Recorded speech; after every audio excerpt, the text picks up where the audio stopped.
Global average expansion of 5.4% is largely driven by the highest growth forecast for the United States in more than 50 years at 6.2% this year, and China's expansion expected in the 8.2% range for 2021. The global outlook that we have, this is largely underpinned by higher than expected growth performance of the United States and China. The two largest economies, they are doing much better than the rest of the world. I think that is quite a positive sign, but it's not exactly where we can be very complacent about the global economic outlook because other economies are not doing as well.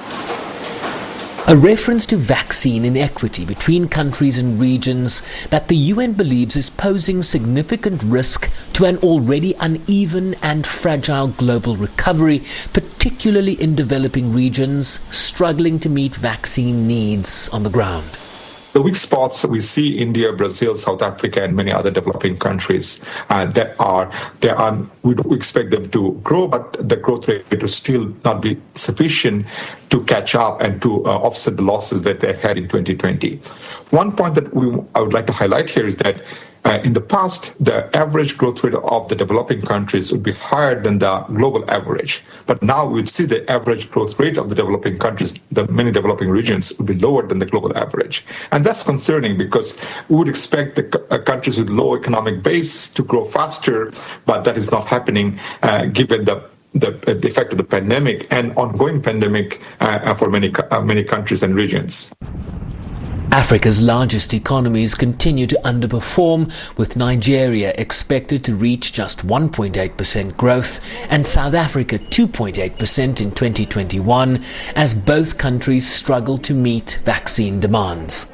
The recovery that we are talking about right now is both very uneven and also very uncertain. And we should not be very complacent about the aggregate numbers, which I mentioned early on, about 5.4% global growth, which is in normal times would be considered a very high growth rate. But at this time of after the crisis, it is barely offsetting the losses that we had last year.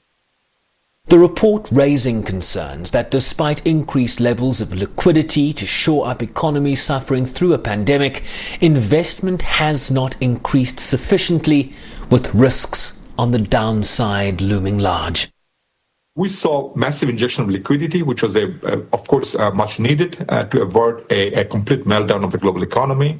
But that has not led to massive increase in investment. Liquidity has mostly went to asset price bubbles worldwide. We see the stock markets basically, massive surges in stock prices globally, and that is creating some kind of financial stability risk worldwide. And we have to be vigilant about that risk, as that can also derail the recovery efforts going forward.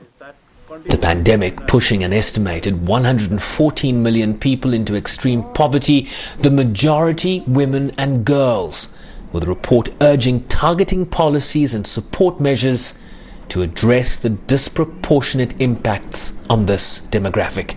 Shervin Bryceby's SABC News, New York.